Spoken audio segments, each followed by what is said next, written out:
My mother's 55th birthday party filled every room of our childhood home. The house on Maple Street where I'd grown up. For bedrooms, wraparound porch, the oak tree in the backyard where my sister and I used to climb. 200 guests mingled through rooms decorated with photos spanning 5 decades of my mother's life. I stood near the kitchen watching my sister Lauren work the crowd. At 33 she was everything my parents had hoped for. Corporate lawyer, married to a surgeon, 2 perfect children, a house in the right neighborhood. She wore her success like expensive perfume, making sure everyone could smell it. "Wonderful party," someone said beside me. I turned to see my Aunt Carol, my mother's older sister, holding a glass of wine that probably cost more than my monthly rent. Or what she thought was my monthly rent. "Mom loves a celebration," I agreed. "And what about you, Isabel? Still doing that, what do you call it? Property thing?" "Property management," I said smoothly. "I help landlords manage their rental portfolios." "How nice." Her tone suggested it was anything but nice. Lauren was just telling me about her promotion. Senior partner at 33. "Remarkable." "It is," I agreed genuinely. Lauren was brilliant at her job. That had never been in question. My mother's voice rang out across the living room. "Everyone, can I have your attention please?" The crowd quieted, turning toward where she stood beside the fireplace. My father stood next to her, and Lauren had positioned herself prominently in their sight line. I stayed in the kitchen doorway, half hidden by the crowd. "Thank you all for coming to celebrate with me today," my mother began, her voice warm with emotion. 55 years old and I'm blessed beyond measure. A loving husband, wonderful friends, and my 2 daughters. She paused, her gaze finding Lauren first, then sliding past me as if I were part of the furniture. "I've been thinking a lot lately about legacy. About what we leave behind for the next generation. This house," she gestured around her, "has been in our family for 30 years. This is where we raised our girls. Where we built our memories." I saw Lauren's expression shift to anticipation. She knew what was coming. They'd probably discussed this already. "I've decided it's time to pass this house to the next generation. To someone who will appreciate it, care for it, fill it with the same love and family values we did." My mother pulled a set of keys from her pocket, holding them up for everyone to see. "Lauren, sweetheart, this house is yours." The room erupted in applause. Lauren's eyes welled with tears as she moved forward to accept the keys, embracing our mother while cameras flashed. My father beamed, shaking Lauren's husband David's hand. "This home should go to someone successful," my mother continued, loud enough for everyone to hear. "Someone who's built a life we can be proud of. Someone who represents the values we tried to instill." Her eyes found mine across the room, and the unspoken comparison hung in the air. "Not you, Isabel. You're not the successful one. You haven't built anything worth celebrating." I stayed where I was, eating my slice of birthday cake, my expression neutral. Around me, guests congratulated Lauren, exclaimed over the generous gift, talked about how perfect it was that the house would stay in the family. "Aren't you going to congratulate your sister?" Aunt Carol asked, her tone sharp with judgment. "Of course." I set down my plate and made my way through the crowd to where Lauren stood, still clutching the keys like a trophy. "Congratulations," I said, pulling her into a hug. "The house is beautiful. You'll love living here." "Thanks, Izzy." She used my childhood nickname, but her smile was triumphant rather than sisterly. "It means so much to have Mom and Dad's faith in me. To know they trust me with their legacy." The implication was clear. They didn't trust me. They didn't have faith in me. I wasn't worthy of the family legacy. I smiled and stepped back. "You'll take good care of it, I'm sure." The party continued around me. I made small talk, accepted condolences disguised as concern about my career, and listened to countless people tell me how generous my parents were being to Lauren. My cousin Michelle cornered me by the dessert table. "I'm sorry, Izzy. That must have stung." "It's fine," I said honestly. "Lauren's the better fit for the house. She has kids who'll grow up here, make new memories. It makes sense." Still, the way Mom announced it, like a public declaration of who's the success and who's the failure. Michelle shook her head. "That was cruel. Mom sees the world in very traditional terms," I said diplomatically. "Corporate job, marriage, kids, house in the suburbs. Lauren checked all those boxes. I didn't. So Lauren gets the house. It's logical from her perspective. What do you get? Peace and quiet. I said with a slight smile. And the satisfaction of knowing I chose my own path. Later, as the party wound down and guests began leaving, my mother found me cleaning up in the kitchen. "You've been very quiet today," she observed. "It's your day, Mom. And Lauren's day." I didn't want to take attention away from that. She studied my face, looking for signs of hurt or resentment. I kept my expression pleasant and neutral, a skill I'd perfected over years of family gatherings. "You understand why we chose Lauren, don't you? It's not that we don't love you." "Mom's fine. Really. The house should go to Lauren. She'll actually live in it, raise her kids here. I'm not settled enough for that kind of responsibility." "You could be settled," she said, frustration creeping into her voice. "If you just accept that property management isn't a real career. If you'd go back to school, get a legitimate degree, find a stable job." "I'm happy with my choices," I interrupted gently. "I know they're not what you wanted for me, but they're mine." She sighed, the sound heavy with disappointment. "I just want better for you, Isabel. I want you to have what Lauren has. Security, stability, success." "I have those things," I said. "They just don't look the way you expect them to." She didn't believe me. I could see it in her eyes, the certainty that I was lying to myself, making excuses, pretending to be content with failure. She patted my hand in that pitying way she'd perfected. "Well, at least you have your sister to look up to. Lauren can show you what's possible when you apply yourself." I smiled and said nothing. What was there to say? That I'd already applied myself? That I'd built something far beyond what she imagined? That her definition of success was laughably narrow? But I'd learned long ago that some people needed to believe their version of your story. It was easier to let them. I left the party around 8 p.m., hugging my parents and sister goodbye, accepting their condolences about my continued failure to launch. I drove my sensible Honda Civic, 8 years old, reliable, perfect for not drawing attention, back to my apartment downtown. The studio apartment where they all thought I lived. I parked in the building's garage, the building I owned, all 63 units, and took the elevator not to the studio on the 3rd floor that I maintained as my official address, but to the penthouse on the 15th floor. 3,000 square feet of luxury that no one in my family knew existed. I poured myself a glass of wine from my collection, a 2015 Bordeaux that cost more than my mother probably thought I made in a month, and pulled out my laptop. Greenfield Property Holdings. My company. The one I'd founded 7 years ago with money I'd saved working 2 jobs through college. The company that now owned 378 properties across 5 states, generating $43 million in annual revenue. The company that, 14 months ago, had acquired the entire Maple Street neighborhood where I'd grown up. 17 houses including my parents' home. All purchased through a shell company, all managed through intermediaries. My parents had no idea they'd been paying rent to me for the past year. They thought they still owned their house. They thought they were being generous, giving it to Lauren. But the house was mine. The street was mine. The entire neighborhood, purchased as a distressed asset portfolio from a developer who'd overextended himself, was mine. And tomorrow morning Lauren was going to find out. I opened my email and found the message from my property management team, sent at 6 p.m. as scheduled.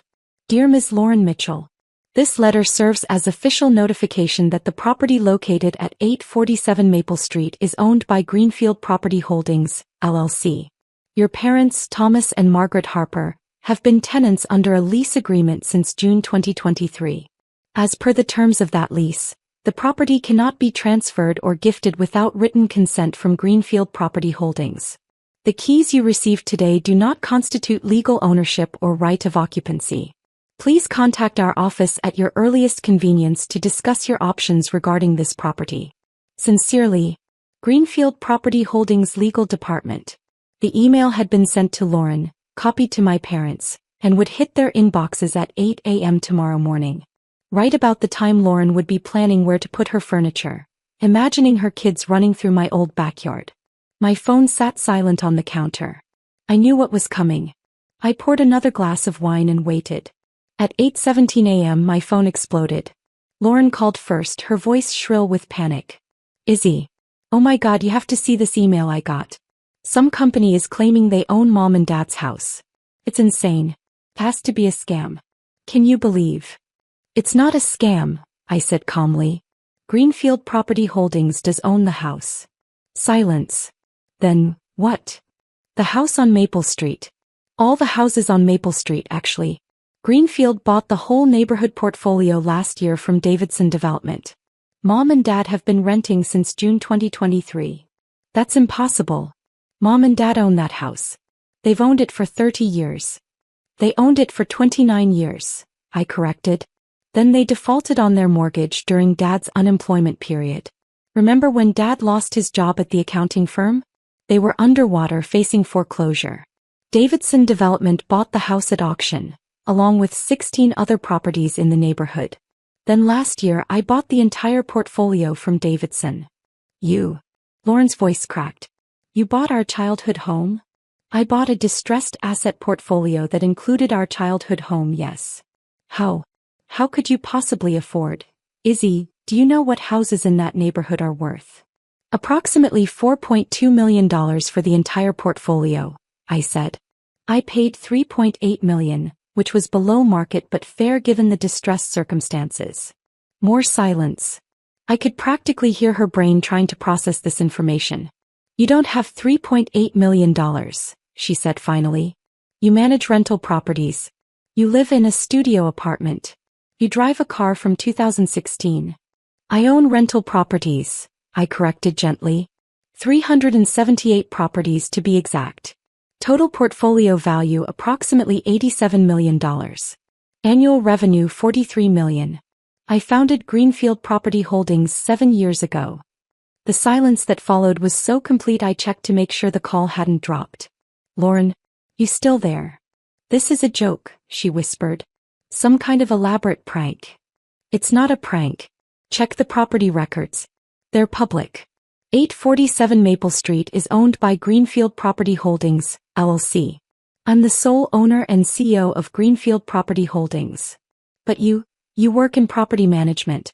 You barely make ends meet. Mom said. Mom assumed, I interrupted. She saw that I managed properties and decided that meant I worked for someone else doing grunt work barely scraping by. She never asked for details. None of you did. My phone buzzed with another call. My mother. I ignored it. So when Mom gave me the house yesterday. Lauren's voice was small now, stripped of its usual confidence. She gave you keys to a property she doesn't own. Keys that don't actually grant you any legal rights. I kept my tone matter-of-fact, not cruel. I'm the landlord, Lauren. I have been for 14 months. Why didn't you tell us? Would you have believed me? If I'd stood up at Mom's party yesterday and announced I owned the house, would anyone have taken me seriously? Or would you all have laughed like you did 3 years ago when I mentioned looking at commercial properties? She didn't answer. We both knew the truth. What happens now? She asked quietly. Can Mom and Dad stay? Are you going to evict them? Of course they can stay. Their lease is solid through next June with options to renew. Nothing changes for them. I paused. But Lauren, you should know, the monthly rent they pay? I reduced it by 40% when I bought the building. They think Davidson's company did that as a courtesy. But it was me. I've been subsidizing their housing costs for over a year. Why? Because they're my parents. Because even though they don't respect what I do or how I live, I still love them. Because I could afford to help, so I did. Another call beeped through. My father this time. I should go, I said. Mom and Dad are probably freaking out. We'll talk later. Izzy, wait, how did you even know they were in trouble? How did you know about the foreclosure? I hesitated. Dad called me. Back in 2023 when the mortgage went underwater. He was desperate, asked if I could loan them money to catch up on payments. I didn't have enough liquid cash at the time to save the house outright, but I tracked what happened afterward. When Davidson bought the portfolio, I waited. Built up capital. Then when Davidson got over-leveraged on other projects, I approached them about buying the entire Maple Street portfolio. You planned this, she said slowly. For over a year you planned to buy our childhood home. I planned to buy a good investment that happened to include our childhood home, I corrected. There's a difference. I hung up and answered my father's call. Isabel Marie Harper, what the hell is going on? His voice was shaking with fury and confusion. Some company called Greenfield is claiming they own our house. They do own it, Dad. Greenfield Property Holdings bought it last year. You've been renting for 14 months. That's impossible. We own. You lost the house in 2023, I said gently. During your unemployment. You defaulted on the mortgage and Davidson Development bought it at auction. Do you remember signing a lease agreement with Davidson? Silence. Then quietly, yes. Margaret and we were embarrassed. We didn't tell the girls. I know. Davidson's property manager told me when I acquired the portfolio. I softened my voice. Dad, I'm not calling to rub this in or make you feel bad. I just need you to understand the situation. Who owns Greenfield? He demanded. I want to speak to whoever's in charge. You're speaking to her. I own Greenfield Property Holdings. I'm the CEO. The sound he made was somewhere between a laugh and a choke. You. Isabel, that's not funny. It's not a joke. I founded Greenfield 7 years ago. We own 378 properties. Your house is one of them. How? The word came out as barely a whisper. How is that possible? I'm good at property investment, Dad. Really good. I started small, buying distressed single-family homes, fixing them up, renting them out. I reinvested profits, scaled up, built a portfolio. Greenfield is now one of the largest private property holding companies in the region. My mother's voice in the background. Thomas, what's happening? Who are you talking to? It's Isabel, he said, his voice hollow. She says, Margaret, she says she owns our house. I heard my mother grab the phone.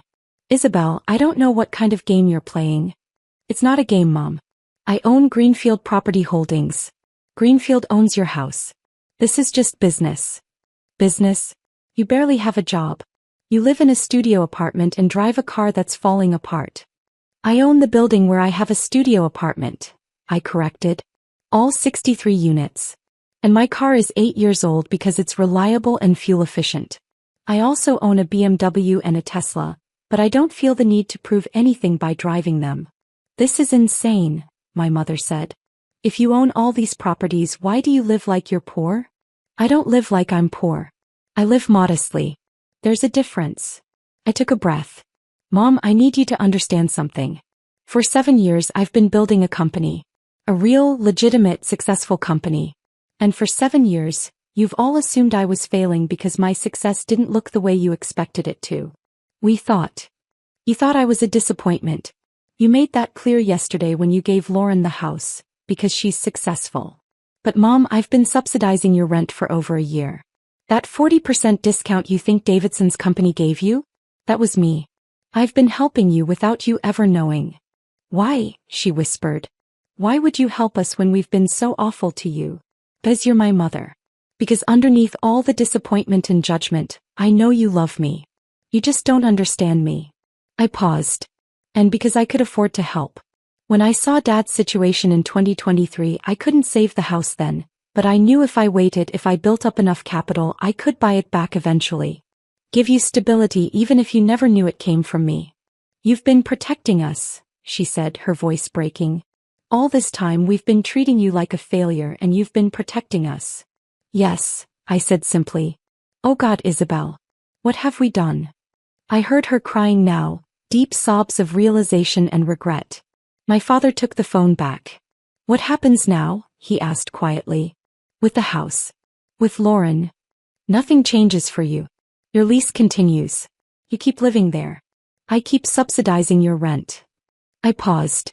As for Lauren, she can't have the house because it's not yours to give.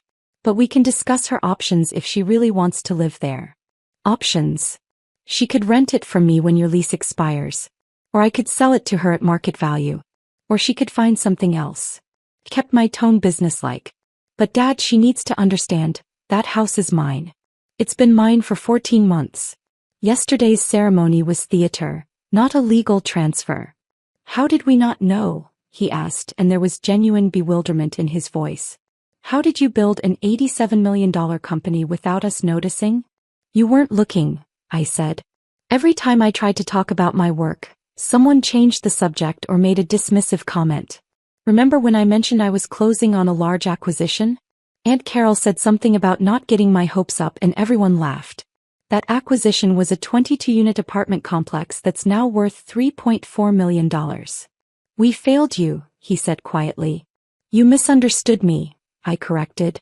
There's a difference. But Dad, we can fix this. If you want to. I want to, he said. Your mother and I both want to. We just don't know how. Start by asking questions instead of making assumptions, I suggested.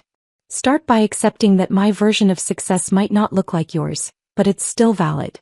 Start by seeing me as I actually am. After we hung up, I sat in my penthouse living room, looking out over the city I'd quietly conquered. My phone kept buzzing with calls and texts. Lauren, my parents, Aunt Carol, who'd somehow already heard the news, cousins I hadn't spoken to in years, suddenly very interested in reconnecting. I ignored them all and opened my laptop. I had properties to manage, tenants to communicate with, maintenance requests to review. Real work for my real company. Around 10 a.m. my property manager Sandra called. Ms. Harper, we're getting multiple calls about the Maple Street properties. Your family? Yes. Route everything to legal. Standard procedures apply. They're tenants like anyone else. Understood. Also, your sister Lauren called asking to meet with you about potentially purchasing 847 Maple Street. Should I schedule that? Give her my personal number. If she wants to discuss business, she can call me directly. Lauren called within minutes. Izzy, please. Can we meet? Can we talk about this in person? Of course. Tomorrow 10 a.m. at my office. Your office? Greenfield Property Holdings. We're in the financial district. 15th floor of the Riverside building. You have an office? She sounded dazed. Like a real office building? Lauren, I run a company with 427 employees across 5 states. Of course I have an office. Several offices actually. But headquarters is in the Riverside building. 427 employees, she repeated faintly. Izzy, I'm a partner at my law firm and I don't manage that many people. Different business models, I said. Property management is labor-intensive. Maintenance crews, leasing agents, property managers, administrative staff. It adds up. I don't know you at all, do I? She said quietly. No, I agreed. You don't. But you can if you want to. The next morning, Lauren arrived at Greenfield's headquarters 10 minutes early. I watched from my office window as she entered the building, saw her crane her neck to look up at the glass and steel tower that housed my company. My assistant Sarah showed her in. Lauren stopped in the doorway, staring at my corner office. Floor-to-ceiling windows, custom furniture, original art on the walls. Is this real? She asked quietly. All of it. Sit down, Lauren. She sat still, looking around with wide eyes. This doesn't make sense. You're my little sister. You're supposed to be the one who didn't quite make it. How did you do this without anyone knowing? You weren't paying attention, I said simply. I tried to talk about my work at family gatherings. Remember when I mentioned I was looking at a multi-unit acquisition 3 years ago? Dad laughed and asked if I was buying a duplex. I was actually closing on a 42-unit apartment complex. Why didn't you correct him? Would he have believed me? Would any of you? I leaned back in my chair. It was easier to let you all think what you wanted while I focused on building my business. Lauren looked down at her hands. Mom's devastated. She keeps crying, saying she's failed you as a mother. Dad's locked himself in his office. They didn't fail me. They just didn't see me. I kept my voice gentle. Lauren, I'm not angry. I'm not trying to punish anyone. I bought the Maple Street portfolio because it was a good investment. The fact that our childhood home was included, that was coincidental, not intentional. But you could have told us. At any point in the past 14 months. And changed what? You'd have treated me differently, started asking for money or advice or favors. I would have become the family bank instead of the family disappointment. I shook my head. I preferred being underestimated. It was more honest in a way. She was quiet for a moment. What do I do about the house?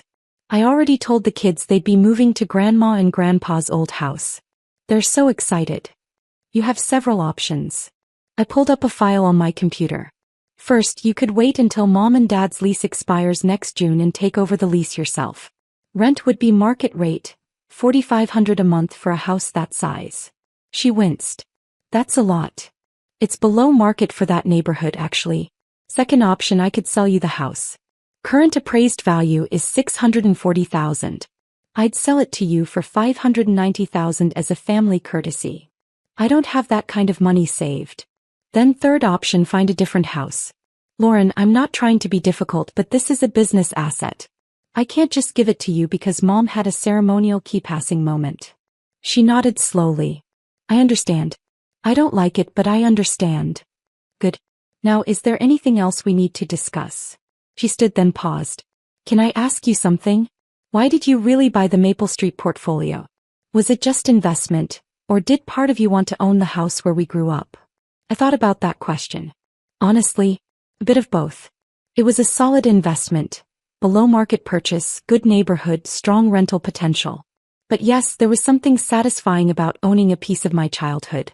About knowing that the house Mom gave away actually belonged to me all along. That's the most honest thing you've said to me in years, Lauren observed. Maybe that's the problem. Maybe I should have been more honest all along. After Lauren left, I had 3 property acquisition meetings, 2 calls with investors, and a review session with my development team about a new construction project. Normal work for a normal Tuesday. But around 4 p.m. my mother showed up unannounced. Sarah tried to stop her, but Mom pushed past, appearing in my office doorway with tears streaking her makeup. I need to talk to you, she said. I gestured to the chair Lauren had occupied that morning. Sit down, Mom. She collapsed into the seat, looking smaller than I'd ever seen her. I've been crying for 24 hours straight. Your father won't talk to me. Lauren's furious with both of us. And I keep thinking about yesterday, about what I said when I gave her those keys. You said the house should go to someone successful, I reminded her gently. Someone who'd built a life you could be proud of. And all this time you'd built something incredible. Something far beyond what Lauren's achieved. And I didn't even know. She pressed her hands to her face. How could I not know my own daughter? You saw what you expected to see. I live modestly, drive an old car, work from home. You interpreted that as failure instead of asking questions. I'm so sorry, Isabel.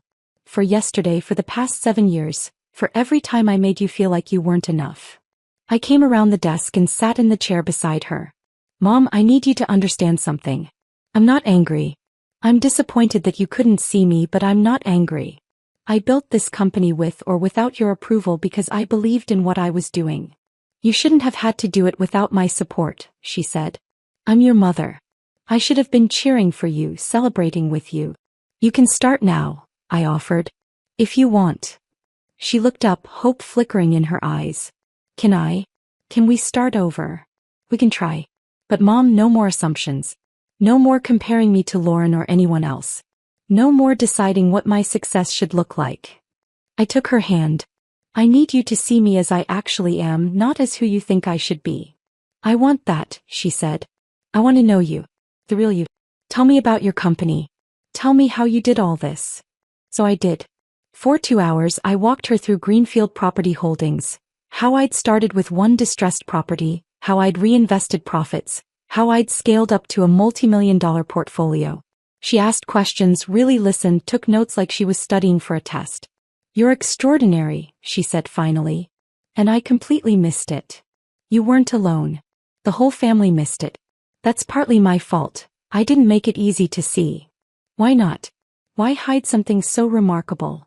Because I didn't need the validation. I knew what I was building, knew its value.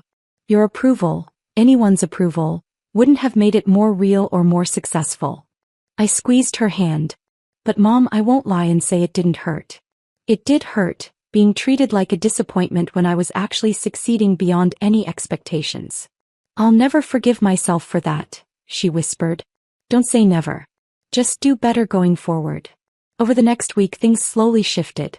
My parents came to tour Greenfield's headquarters, meeting my team, seeing the scope of what I'd built.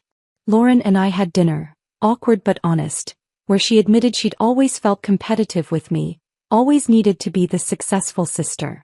Turns out you were more successful all along, she said with a rueful smile. How's that for irony? Success isn't a competition, I told her. You're brilliant at what you do. I'm good at what I do. They're different things. Can we move past this? She asked. All the weirdness, the assumptions, the family drama? We can try. But Lauren, I need you to respect my choices even when you don't understand them. No more pitying looks.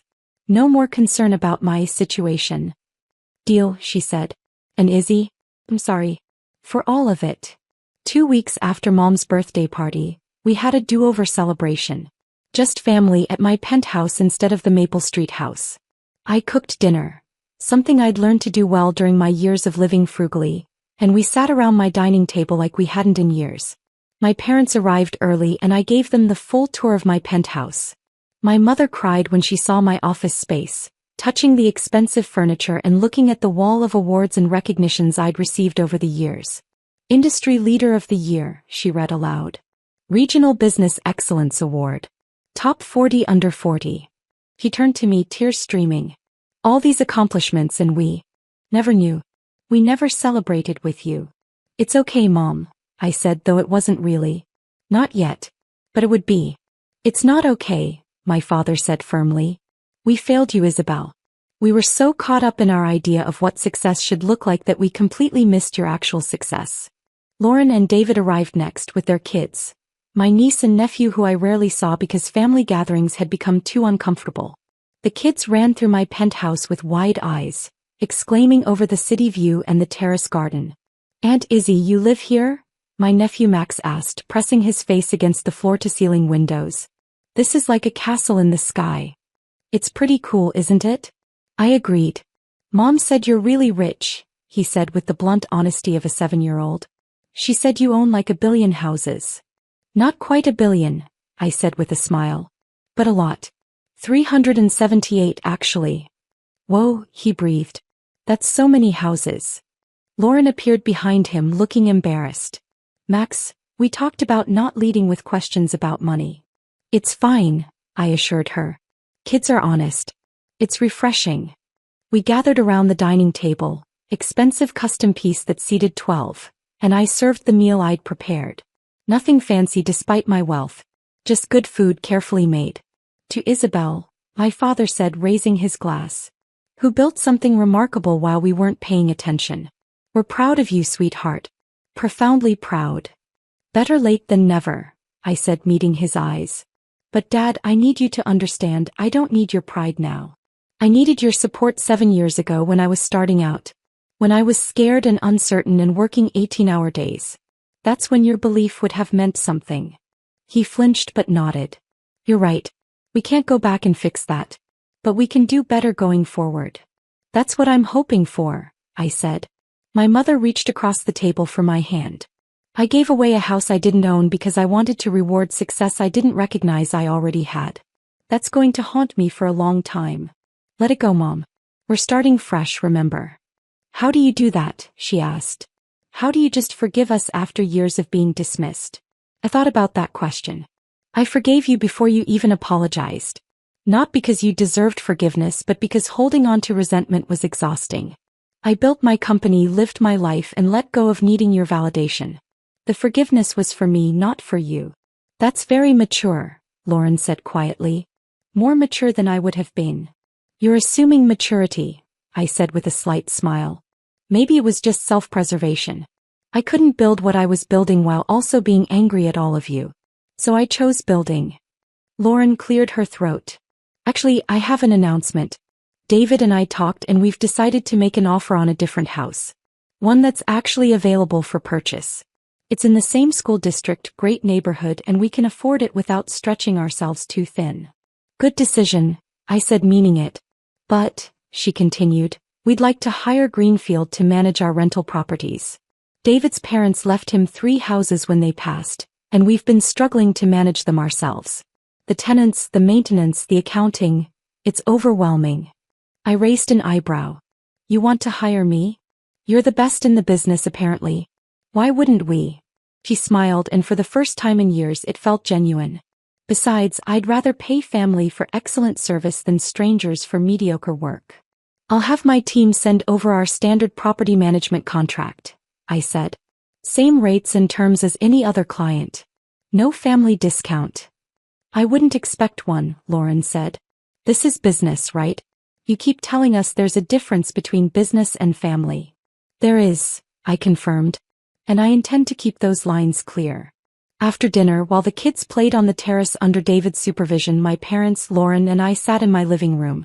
The conversation turned serious. I need to understand something, my mother said. When did you decide to buy the Maple Street portfolio? Was it always your plan to own our house? Not always, I admitted.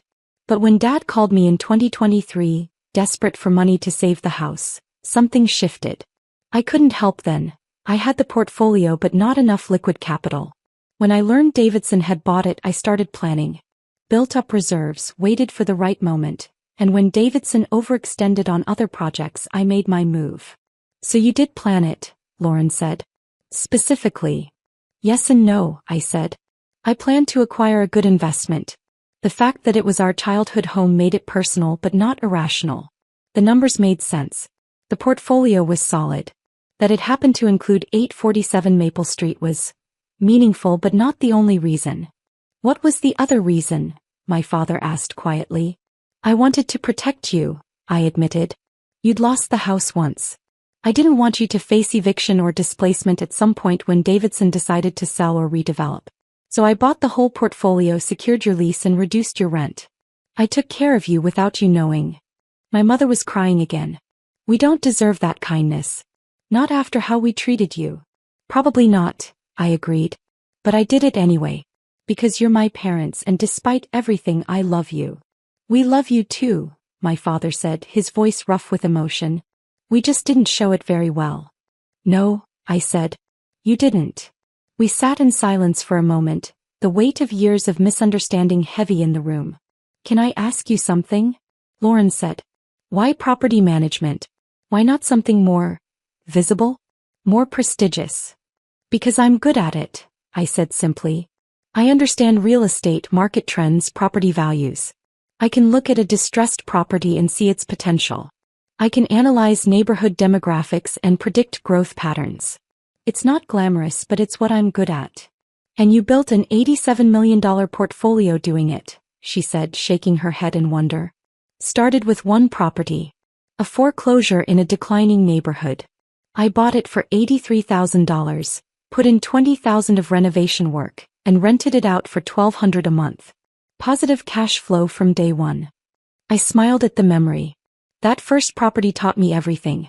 That real estate isn't about prestige or location or what looks impressive. It's about numbers. Buy right, manage well, and the numbers work. And you just kept doing that, my father said. Over and over. Pretty much. Scale up gradually, reinvest profits, build systems that allow for growth. It's not complicated, just disciplined. It's remarkable, my mother said. You're remarkable. And we completely missed it. You saw what you expected to see, I said. I lived modestly, drove an old car, worked from home. You interpreted that as failure instead of strategy. That night, after everyone left, I stood at my windows again. My phone was quiet now. No more frantic calls, no more shocked texts. Just a message from Lauren thanking me for dinner and one from my mother saying she loved me. I looked out at the city, at the buildings I owned, the properties I managed, the empire I'd built silently.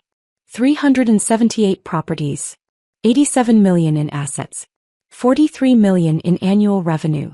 And finally, after 7 years, a family who saw me. It wasn't perfect. Years of dismissal don't heal overnight. But it was better. It was progress. And for the first time in years, I felt like I could breathe around them. Like I didn't have to be small or apologetic or constantly defending my choices. I could just be Isabel. Successful, capable, complicated Isabel who owned their childhood home and the neighborhood it sat in. And they finally understood. My phone buzzed with a text from Lauren. Thanks for tonight. For giving us another chance. Love you, little sister. I smiled and typed back. Love you too. Even when you're insufferable. My mother sent a separate text. I'm going to be a better mother to you. Starting now. No more assumptions. No more disappointments. Just love and support. That's all I ever wanted, I replied. I looked out at the city, at the buildings I owned, the properties I managed, the empire I'd built in silence. 378 properties. $87 million in assets. 43 million in annual revenue. And finally, after 7 years, a family who saw me for who I actually was. I was Isabel Harper. I owned their childhood home and the neighborhood it sat in. I built an empire while they planned my intervention. And somehow, against all odds, we might actually be okay. The house on Maple Street would always be mine now. But maybe, just maybe, I could share the success with them. Not because they deserved it, but because family meant trying even when it was hard. Especially when it was hard. I raised my glass of wine to my reflection in the window. To success that nobody sees coming, I said aloud. And to families who eventually figure it out. The city lights twinkled back at me like they were in on the joke. Maybe they were.